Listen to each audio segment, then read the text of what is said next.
क्योंकि मैं गल हमेशा वो सुनाना वा कि जिहड़ी मेरी सामने होई होवे या मेरे नाल बीती होवे।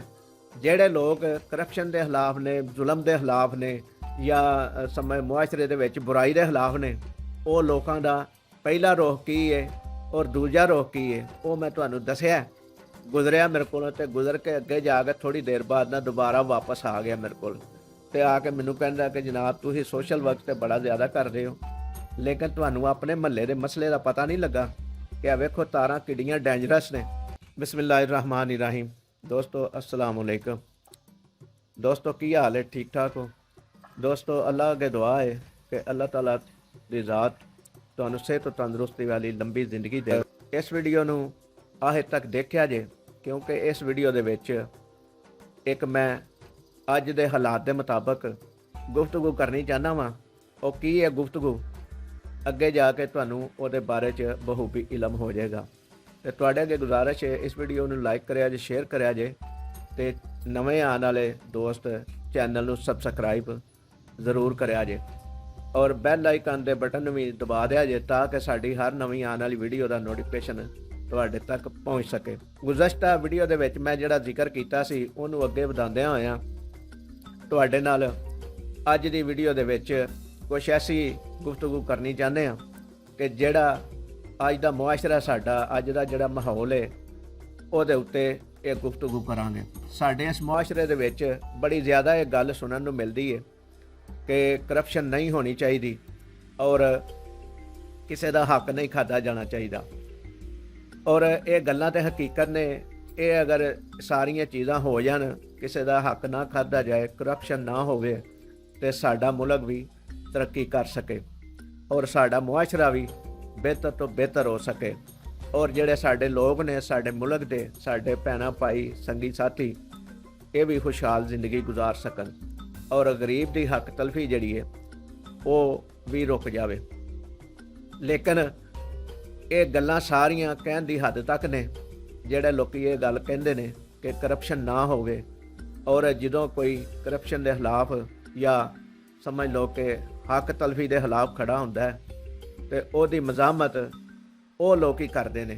ਉਹ ਲੋਕ ਹੀ ਖਲੋ ਜਾਂਦੇ ਨੇ ਕਿ ਜਿਹੜੇ ਇਹ ਸਾਰੀਆਂ ਗੱਲਾਂ ਕਹਿ ਕੇ ਦੋਸਤਾਂ ਯਾਰਾਂ ਦੇ ਵਿੱਚ ਮਹਿਫਲ ਦੇ ਵਿੱਚ ਇਹ ਸਾਰਾ ਲੈਕਚਰ ਦਿੰਦੇ ਨੇ।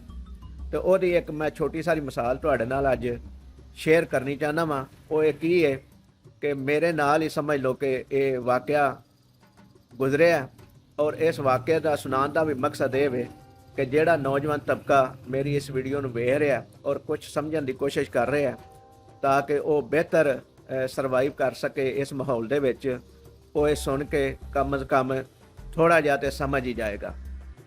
ਤੇ ਚੱਲਦੇ ਹਾਂ ਅੱਜ ਦਾ ਜਿਹੜਾ ਮੌਜੂ ਹੈ ਜਾਂ ਜਿਹੜੀ ਗੁਫ਼ਤਗੂ ਤੁਹਾਡੇ ਨਾਲ ਸ਼ੇਅਰ ਕਰਨੀ ਚਾਹੁੰਦਾ ਵਾਂ ਉਹ ਸ਼ੁਰੂ ਕਰਨਾ ਮੈਂ। ਦੋਸਤੋ ਸਾਡਾ ਸਮਝ ਲਓ ਕਿ ਇਹ ਮਹੱਲਾ ਹੈ, ਮਹੱਲੇ ਦੇ ਬੈਕ ਸਾਈਡ 'ਤੇ ਇੱਕ ਸਾਡਾ ਰੋਡ ਹੈ, ਉਹਨੂੰ ਸਾਡਾ ਗੇਟ ਵੀ ਲੱਗਦਾ ਤੇ ਉਹ ਸਾਈਡ 'ਤੇ ਮੈਂ ਖੜਾ ਸੀ। ਮਹਿਕਮਾ ਦੀ ਤਰਫੋਂ ਇੱਕ ਮਹੱਲੇ ਦੀ ਸਹੂਲਤ ਵਾਸਤੇ ਕਿ ਤਾਂ ਕਿ ਵੋਲਟੇਜ ਦੀ ਕਮੀ ਨੂੰ ਪੂਰਾ ਕੀਤਾ ਜਾਏ, ਸਮਝ ਲਓ ਕਿ ਰੋਡ ਦੇ ਉੱਤੇ ਉਹਨਾਂ ਪੋਲ ਲਗਾਏ, ਪੋਲ ਲਗਾ ਕੇ ਤੇ ਉਹਦੇ ਉੱਤੇ ਵਾਇਰਾਂ ਪਾ ਦਿੱਤੀਆਂ, ਤਾਰਾਂ ਪਾ ਦਿੱਤੀਆਂ ਔਰ ਤਾਰਾਂ ਨੰਗੀਆਂ ਹਨ। ਉਹਨਾਂ ਦੇ ਉੱਤੇ ਕੋਈ ਪਲਾਸਟਿਕ ਵਗੈਰਾ ਨਹੀਂ ਸੀ ਹੈ ਤੇ ਉਹ ਜਦੋਂ ਪਾ ਦਿੱਤੀਆਂ ਤੇ ਮੈਂ ਦੇਖਣ ਡਿਆ ਕਿ ਮਹੱਲੇ ਦੇ ਸਾਡੇ ਇਸ ਰੋਡ ਦੇ ਉੱਤੇ ਜਿਹੜੇ ਘਰ ਨੇ ਜਿਨ੍ਹਾਂ ਦੀਆਂ ਰਿਹਾਇਸ਼ਾਂ ਨੇ ਉਹਨਾਂ ਦੇ ਥੋੜ੍ਹੇ ਥੋੜ੍ਹੇ ਸ਼ੇਡ ਵੀ ਵਧੇ ਨੇ, ਜਿਹੜਾ ਲੋਕੀ ਵਧਾਉਂਦੇ ਨੇ ਆਪਣੀ ਰਿਹਾਇਸ਼ ਤੋਂ ਬਾਅਦ ਬਿਲਡਿੰਗ ਦੀ ਖੂਬਸੂਰਤੀ ਵਾਸਤੇ। ਤੇ ਉਹ ਤਾਰਾਂ ਤਕਰੀਬਨ ਜਿਹੜੀਆਂ ਨਾ ਉਹ ਸ਼ੇਡਾਂ ਦੇ ਕਰੀਬ ਸਨ ਔਰ ਮੁਮਕਿਨ ਹੈ ਕਿ ਅਗਰ ਕੋਈ ਬੱਚਾ ਹੱਥ ਲਾਉਣਾ ਚਾਹਵੇ ਤਾਂ ਹੱਥ ਲੱਗ ਸਕਦਾ ਸੀ। ਮੈਂ ਇਹ ਸਾਰੀ ਚੀਜ਼ ਦੇਖ ਕੇ ਤੇ ਸੋਚ ਰਿਹਾ ਹਾਂ ਕਿ ਇਹ ਜਿਹੜੀ ਤਾਰਾਂ ਪੈ ਗਈਆਂ ਨੇ ਤੇ ਇਹਨਾਂ ਦਾ ਨੁਕਸਾਨ ਹੋ ਸਕਦਾ ਹੈ। ਫਾਇਦੇ ਦੇ ਵਾਸਤੇ ਤੇ ਪਈਆਂ ਨੇ ਲੇਕਿਨ ਇਹਨਾਂ ਦਾ ਨੁਕਸਾਨ ਵੀ ਹੋ ਸਕਦਾ ਕੱਲ੍ਹ ਕਲਾਂ ਨੂੰ। ਇਹ ਪਤਾ ਨਹੀਂ ਕਿਸ ਸਿਮਤ 'ਤੇ ਗਈਆਂ ਨੇ ਜਾਂ ਕਿਹੜੇ ਤਰੀਕੇ ਦੇ ਨਾਲ ਇਹ ਪਾਈਆਂ ਗਈਆਂ ਨੇ ਜਾਂ ਇਹਨਾਂ ਦਾ ਸਰਵੇ ਪਹਿਲੋਂ ਇਸ ਤਰ੍ਹਾਂ ਕੀਤਾ ਗਿਆ ਜਾਂ ਨਹੀਂ ਕੀਤਾ ਗਿਆ ਜਾਂ ਇਸ ਮਹੱਲੇ ਨੂੰ ਇਹਨਾਂ ਹੀ ਤਾਰਾਂ ਦੀ ਜ਼ਰੂਰਤ ਹੈ ਸੀ ਜਾਂ ਨਹੀਂ ਸੀ ਹੈ। ਇਹ ਮੈਂ ਸੋਚ ਹੀ ਰਿਹਾ ਸੀ ਤੇ ਇੱਕ ਦੋਸਤ ਆਇਆ ਮੇਰੇ ਕੋਲ, ਗੁਜ਼ਰਿਆ ਮੇਰੇ ਕੋਲ ਤੇ ਗੁਜ਼ਰ ਕੇ ਅੱਗੇ ਜਾ ਕੇ ਥੋੜ੍ਹੀ ਦੇਰ ਬਾਅਦ ਨਾ ਦੁਬਾਰਾ ਵਾਪਸ ਆ ਗਿਆ ਮੇਰੇ ਕੋਲ ਤੇ ਆ ਕੇ ਮੈਨੂੰ ਕਹਿੰਦਾ ਕਿ ਜਨਾਬ ਤੁਸੀਂ ਸੋਸ਼ਲ ਵਰਕ ਤੇ ਬੜਾ ਜ਼ਿਆਦਾ ਕਰਦੇ ਹੋ, ਲੇਕਿਨ ਤੁਹਾਨੂੰ ਆਪਣੇ ਮਹੱਲੇ ਦੇ ਮਸਲੇ ਦਾ ਪਤਾ ਨਹੀਂ ਲੱਗਾ ਕਿ ਆ ਵੇਖੋ ਤਾਰਾਂ ਕਿੱਡੀਆਂ ਡੇਂਜਰਸ ਨੇ ਔਰ ਇਹਨਾਂ ਤਾਰਾਂ ਨੂੰ ਰੋਕਣ ਵਾਸਤੇ ਕੋਸ਼ਿਸ਼ ਕਰੋ, ਕੋਈ ਐਪਲੀਕੇਸ਼ਨ ਦਿਓ ਜਾਂ ਮਹੱਲੇ ਦਾ ਇਕੱਠ ਕਰੋ ਜਾਂ ਕੋਈ ਇਸ ਤਰ੍ਹਾਂ ਦੀ ਗੁਫ਼ਤਗੂ ਕੀਤੀ ਉਹਨੇ। ਤੇ ਮੈਂ ਉਹ ਖਾਮੋਸ਼ੀ ਦੇ ਨਾਲ ਉਹਦੀ ਸੁਣ ਲਈ ਗੁਫ਼ਤਗੂ ਸਾਰੀ। ਲੇਕਿਨ ਥੋੜ੍ਹੀ ਦੇਰ ਬਾਅਦ ਮੈਨੂੰ ਇਹ ਵੀ ਪਤਾ ਚੱਲਿਆ ਕਿ ਕੁਝ ਲੋਕਾਂ ਨੇ ਇਹ ਕੋਸ਼ਿਸ਼ ਕੀਤੀ ਹੈ ਕਿ ਇਹ ਤਾਰਾਂ ਦੀ ਵਜ੍ਹਾ ਨਾਲ ਜਿਹੜੇ ਨੁਕਸਾਨ ਹੋਣੇ ਨੇ ਉਹ ਨੁਕਸਾਨ ਨਾ ਹੋਣ। ਤੇ ਜਦੋਂ ਇਸ ਚੀਜ਼ ਦਾ ਪਤਾ ਚੱਲਿਆ ਕਿ ਕੋਸ਼ਿਸ਼ ਲੋਕੀ ਕਰ ਚੁੱਕੇ ਨੇ, ਮੇਰੇ ਦਿਲ 'ਚ ਇਹ ਵੀ ਖਿਆਲ ਆਇਆ ਕਿ ਬੜਾ ਅੱਛਾ ਹੋਇਆ ਕਿ ਲੋਕੀ ਜਾਗਦੇ ਨੇ, ਅਜੇ ਸੁੱਤੇ ਨਹੀਂ ਹਨ, ਆਪਣੇ ਮਸਲੇ ਦਾ ਹੱਲ ਕੱਢਣ ਵਾਸਤੇ ਕੋਸ਼ਿਸ਼ ਕਰ ਸਕਦੇ ਨੇ। ਕਿਉਂਕਿ ਮੈਨੂੰ ਉਸ ਬੰਦੇ ਦੀ ਦਿਲ ਦੇ ਵਿੱਚ ਗੱਲ ਲੱਗੀ, ਸਮਝ ਅੱਛੀ ਆਈ। ਲੇਕਿਨ ਚੰਦ ਦਿਨ ਗੁਜ਼ਰਨ ਤੋਂ ਬਾਅਦ ਉਹ ਹੀ ਬੰਦਾ ਜਦੋਂ ਸਰਵੇਅਰ ਟੀਮ ਆਈ ਮਹਿਕਮਾ ਦੀ ਤਰਫੋਂ, ਤੇ ਉਹ ਬੰਦਾ ਸਰਵੇਅਰ ਟੀਮ ਦੇ ਹਮਾਇਤ 'ਚ ਗੱਲ ਕਰ ਰਿਹਾ ਸੀ, ਬਲਕਿ ਇਸ ਤਰ੍ਹਾਂ ਗੱਲ ਕਹਿ ਰਿਹਾ ਸੀ ਕਿ ਅਸੀਂ ਸਾਰੇ ਜਿਹੜੇ ਬੰਦੇ ਆ ਨਾ ਕੰਮ ਅਕਲ ਆ, ਔਰ ਸਾਨੂੰ ਗੁਫ਼ਤਗੂ ਕਰਨ ਦਾ ਜਾਂ ਸਾਨੂੰ ਸੋਚਣ ਦਾ ਤਰੀਕਾ ਹੀ ਨਹੀਂ ਹੈ। ਉਹ ਐਡੇ ਇਸ ਤਰੀਕੇ ਦੀ ਗੁਫ਼ਤਗੂ ਸਰਵੇਅਰ ਟੀਮ ਦੇ ਨਾਲ ਉਹਨਾਂ ਦੀ ਹਮਾਇਤ 'ਚ ਕਰ ਰਿਹਾ ਸੀ। ਜਿਹੜੇ ਮਹੱਲੇ ਦੇ ਮਸਾਇਲ ਦੇ ਬਾਰੇ 'ਚ ਉਹਨੇ ਮੈਨੂੰ ਦੱਸਿਆ, ਮੈਨੂੰ ਗੁਫ਼ਤਗੂ ਕੀਤੀ, ਮੈਨੂੰ ਸਮਝਾਉਣ ਦੀ ਕੋਸ਼ਿਸ਼ ਕੀਤੀ, ਉਹਦੇ ਤੋਂ ਬਿਲਕੁਲ ਆਪੋਜ਼ਿਟ ਸੀ ਉਹ ਬੰਦਾ। ਤੇ ਮੈਂ ਵੇਖ ਕੇ ਉਸ ਬੰਦੇ ਨੂੰ ਹੈਰਾਨ ਬੜਾ ਹੋਇਆ। ਬਲਕਿ ਉਹ ਮਹੱਲੇ ਦੇ ਲੋਕ ਜਿਨ੍ਹਾਂ ਦੇ ਸ਼ੇਡ ਵਧੇ ਸਨ, ਉਹਨਾਂ ਨੇ ਸ਼ੇਡਾਂ ਨੂੰ ਗੈਰ ਕਾਨੂੰਨੀ ਕਹਿ ਰਿਹਾ ਸੀ ਔਰ ਉਹਨਾਂ ਨੂੰ ਬੁਰਾ ਭਲਾ ਵੀ ਕਹਿਣ ਦੀ ਕੋਸ਼ਿਸ਼ ਉਹ ਕਰ ਰਿਹਾ ਸੀ।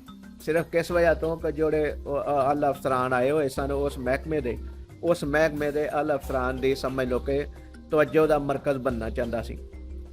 ਤੇ ਮੈਂ ਉਹਨੂੰ ਇਹ ਸਾਰੀ ਉਹਦਾ ਸਮਝ ਲਓ ਕਿ ਇਹਦਾ ਰਵੱਈਆ ਦੇਖ ਕੇ ਦਿਲ ਦੇ ਵਿੱਚ ਮੇਰੇ ਸੋਚ ਇਹ ਪੈਦਾ ਸ਼ੁਰੂ ਹੋ ਗਈ ਕਿ ਇਹ ਬੰਦਾ ਨੇ ਜਿਹੜੀ ਮੇਰੇ ਨਾਲ ਗੁਫ਼ਤਗੂ ਕੀਤੀ ਸੀ ਤੇ ਜਿਹੜੀ ਹੁਣ ਕਰ ਰਿਹਾ, ਉਹਦਾ ਤੇ ਬੜਾ ਫਰਕ ਹੈ ਕਿ ਇਹ ਬੰਦਾ ਉਸ ਵਕਤ ਸ਼ਰਾਰਤ ਕਰ ਰਿਹਾ ਸੀ ਜਾਂ ਹੁਣ ਬੰਦਾ ਇਹ ਸ਼ਰਾਰਤ ਕਰ ਰਿਹਾ ਸੀ, ਜਾਂ ਉਸ ਵਕਤ ਸਹੀ ਸੀ ਜਾਂ ਹੁਣ ਗਲਤ ਹੈ।